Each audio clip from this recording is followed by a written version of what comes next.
And action. Alright everyone, I'm here to show you something that I have made in Minecraft. It's a multiplexer and demultiplexer for serial communications, so I can have multiple redstone signals being sent over just one redstone wire. We'll give you a quick demonstration of how it works. We'll build a simple one, and then we'll go through some variations on this design that I've come up with. So my inputs are here. We got them a little too close, but it works fine. We can set this to anything we want, and the output will show up here once we do this. And you can see they match up.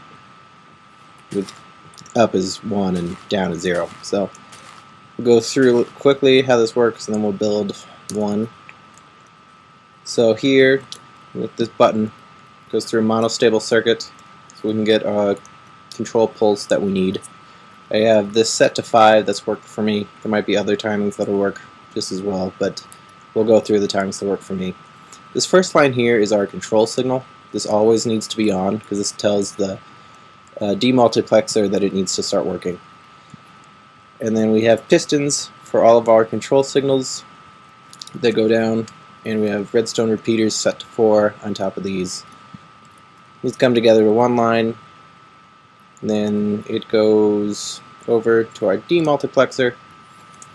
Here, this is our main line, and then over here on this side we have our control line. We have this piston set up here so that only the initial control signal will get through for our timing circuit, which I will go through now. So we have another monostable circuit right here, which then leads to our reset line for our RS NOR latches for the output, and our control line for the pistons for the demultiplexer. Yeah, these are RS NOR latches. I haven't seen this design on the wiki, but I saw it on when Etho was doing his multiple choice question game. He used something similar to this, and it thought it would work great for me because signal and reset are both on one side and the outputs on the other side. The only difference from a normal RS reset is that the reset line needs to be high for these to work. Or on, high or on, I guess. Okay, now we're going to build just a 2-bit version of what's over there. This is what I like to call the classic design, just because it's the first one I came up with and it's the simplest to understand. We're going to start by building our inputs here. I just have these one apart rather than as compact as they were over there.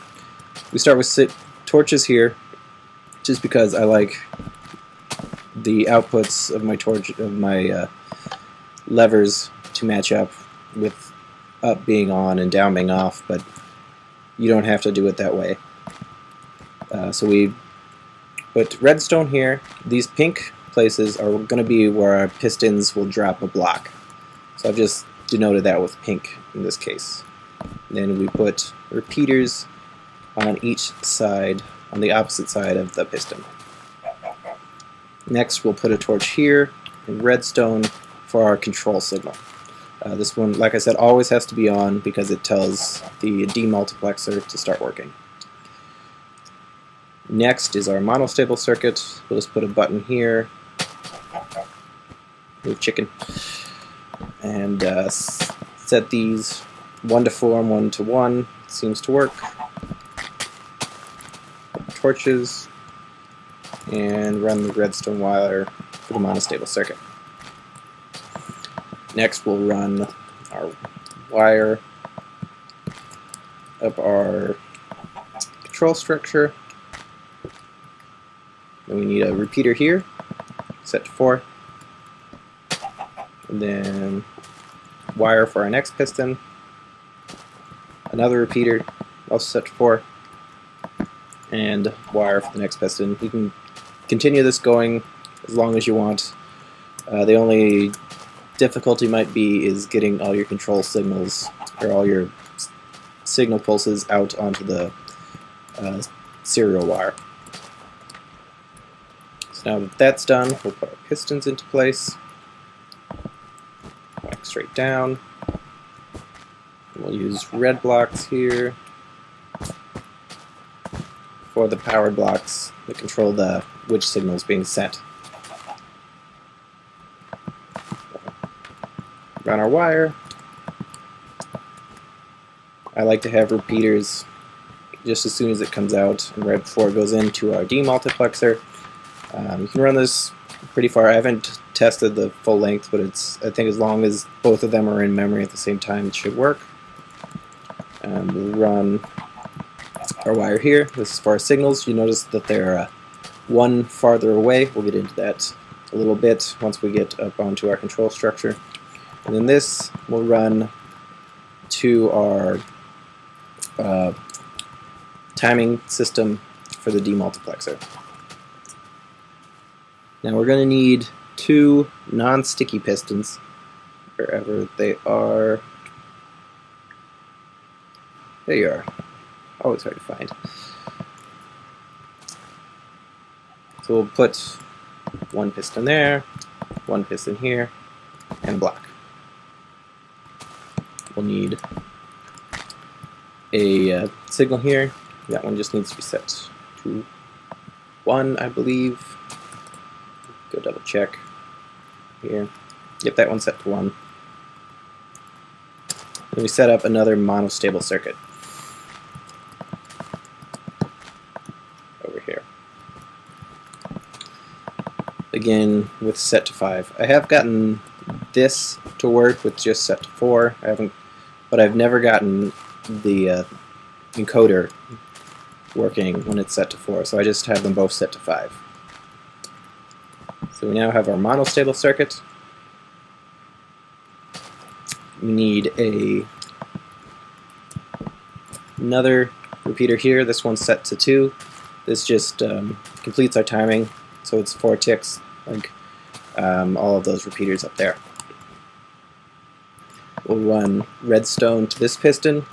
That way, when our monostable fires, this piston will move this block, and none of our signal pulses will go through into our control pulse. We'll run this wire up here, and yeah, that's where we want it. Now here, this gets tricky. For some reason, it will not work with 1 repeater set to 4, so you need to use 2 repeaters set on 2. I have no idea why this is. Some strange thing with repeaters. If anyone does know, please let me know. But just 2 repeaters set to 2. It makes it a little bigger. It's a little annoying, but that's the way it needs to be. So now we run this signal back here. You want another repeater over here set to 4 somewhere. Doesn't really matter where. And then we run this down here so that once all of our pulses are through, we'll reset the control structure and everything will work. Be ready for the next signal that we put through. Again, we put our sticky pistons up, and with blocks. We should be able to test this now, and both of these should work. We're not going to store our output yet because we haven't built that, but so yep, they all worked. This part's all working fine. Now for storing output with our control signal. So this, when that fires for our monostable circuit, this is our reset line. We need to put this up here for these. Now since this is always on, we have a torch here. That'll turn this torch off, dropping the pistons that we will put here. We just run wire for these, and put wire over there. We need repeaters here, here, and now these do kind of act like bud switches when this is working, but once the signals get their first signal through, everything gets set up perfectly. So those are good. Now we just need to run wire from our pistons to, there we go.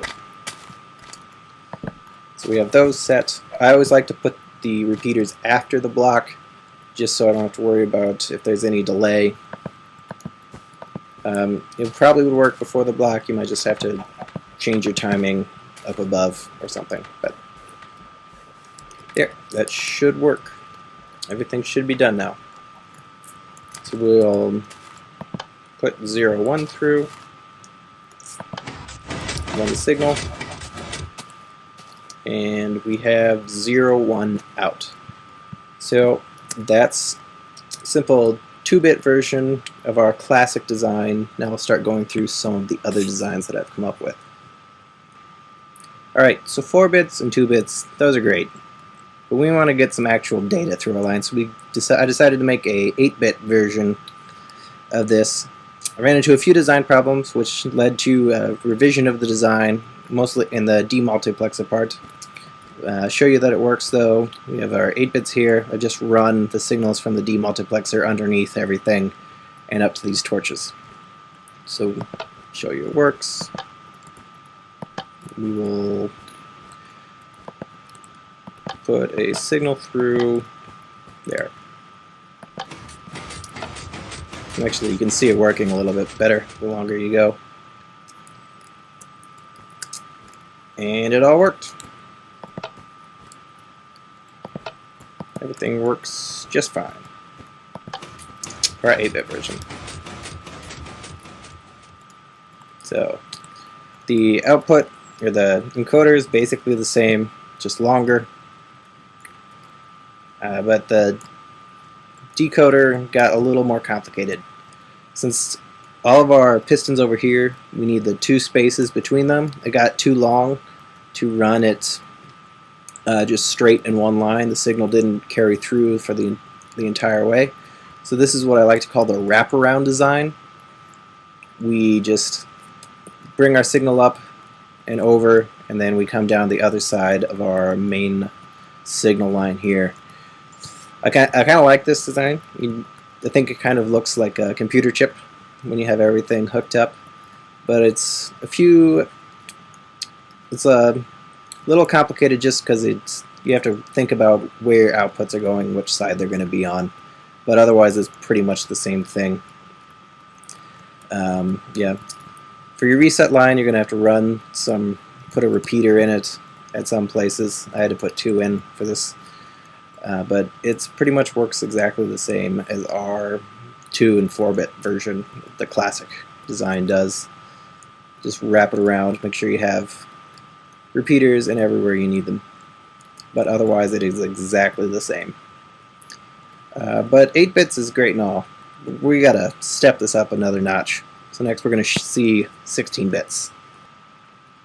Okay, so here we have our 16-bit array. This is a lot of switches, every single color of wool represented.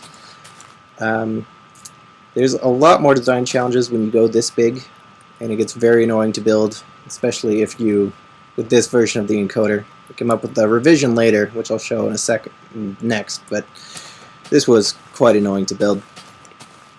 But as you can see, we have all of our switches here and our encoder.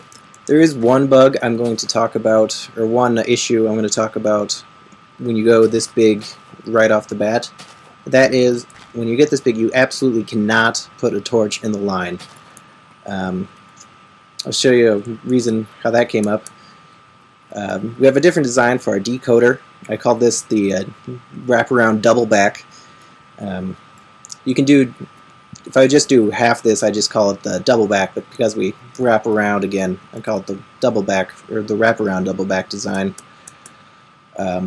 But the thing is, you pretty much have to come up in the center of your main control signal in order to have the signal reach both edges of your design for your control circuit and all your signal lines. So when I was making this the first time, at first I thought I'll just run it under and then put it through 2 torches and bring it straight up. That didn't work. Turns out the torches will burn out when you give this many control signals at once. And that's why we have this big phallic yellow bit of wool coming over here. So the thing is, if you have a bunch of torches in a row, they're all at one, it'll cause this torch to fizzle out. There we go, fizzled out. Which is very hard to troubleshoot when that happens, because it doesn't happen all the time, depends on your signal. It'll only happen if you have a significant number of bits that are on. And then once the torch fizzled out, the first one fizzled out, and then the second one was just always on. So all the rest of my signal just went on until I had another bit that was on, and it reset the first torch. If you don't have any bits towards the end, it'll just keep going until the demultiplexer has completely gone through its cycle, still be on, and then it'll reset all your signals down to 0. Very annoying. Took me longer than I care to admit to figure that out, but the solution is to just use a repeater. This is an expanded view.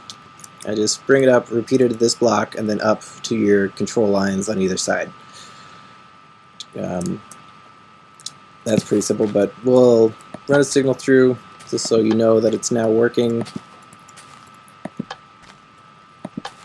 over here. So that'll work. We'll run our signal. They all go down. They come through kind of random order, mostly because of the repeaters that I had to use to get them back here. They all signal at one, but it works because it basically underneath, whenever you get back, it looks like this, but in reverse. So the encoder, like I said, is a little unwieldy when you get to this length. I'll show you a revision in a second to bring that down, but this is exactly the same. This our double back design is pretty similar to the wraparound design, but we can actually get our signals just one block apart, so you can save a little bit of the space doing this way. You still need the 2 repeaters, but you just have it go every other piston. So we have our first piston, we skip the second one, we go to the third piston, as that's our second bit of data. The fifth ones are third bit of data, and so on and so forth. We wrap around, skipping the other ones that we hit the first time.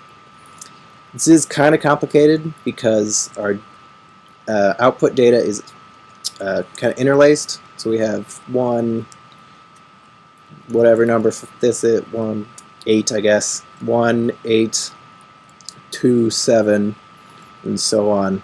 Very complicated to figure out. If you pick the wrong one, you might not realize it right away. But once you get that figured out, everything works fine. So as you can see, we have I started with blues, and those are interlaced with our greens and browns and red here. Then we just go over to the other side, and it's interlaced over here as well. It's a little tricky to figure this out, but otherwise everything just works fine. Get this, yeah. So that's everything here. Alright, here we are with our compact double back version of the encoder side. Yeah, it's pretty much double back, this normal double back design. Just bring it up and then wrap it around for these, so every other one in your encoder side. It actually makes the output a lot simpler, because as long as you hit your pistons in the same order, they will come out correct order on your output side, which can be a lot easier to do for figuring out. Hard to troubleshoot if you have timing issues, but everything works fine. So we have our control piston firing first, and then our 4 data pistons. We'll send a signal through so you can see. There we go. On, off, on, off. So just wrap this around. So make sure you note that if you're going to skip this first data piston, if you have the control piston compact in with everything else, I would almost recommend moving the control piston over, and then so you don't have to have skipping the first one. I would prefer it if I would have designed it so that this first piston is the first one to fire, and then we go into our double back design. because it gets complicated over here. Another thing I'm going to mention here, because I noticed it, I tried to run my line here, but every time I got a signal it would trigger this piston, so just do not run any other signals near these. It's a recommendation. It might have been that block, I don't know what it was. I just noticed that. So when we come up here, basically it's the same thing over here, but for other designs we had a repeater here that was set to 2. For this design I had to move that up to here so we could block this piston up and not fire that at first, because we fired the second piston first in our encoder. That was hard to troubleshoot because it's just hard to remember which blocks or which one of these go first, and since they're not going in the right order, you just have to remember that to think that through. So we skip this first one. You only want the one repeater here set to 2, because that's replacing our timing repeater down there. We fire the second one, 2 repeaters here, skipping third, we hit the fourth, 2 repeaters here, then we hit the third, and then we last hit the first one, and then bring it down here to reset the system. I should probably have another repeater here somewhere, but I guess I forgot that. But it still works. But the nice thing about double backing both of these is that they're not interlaced. So yeah, these are my designs for multiplexers and demultiplexers, so you can do serial communication over your one redstone wire. It's honestly only really effective if you have either limited space where you're running your line, or you just want to save on redstone when you have a lot of signals going through. The more signals you have, the better it gets, but it does take a little while for all your signals to propagate. There are probably nerdier designs out there on YouTube, a lot of them that use AND gates instead of pistons, some that use headers so that they just always are going with the clock cycle. I didn't need a clock cycle for what I'm planning to use this for, to just run switches for minecart tracks, but definitely go check those out. I might put some in the link description of ones I've liked. And so yeah, hope you enjoy using this. If you've come up with any other versions of this design or have a cool use for it, why don't you leave a comment or video response or something, and I'll check it out. Alright, thanks.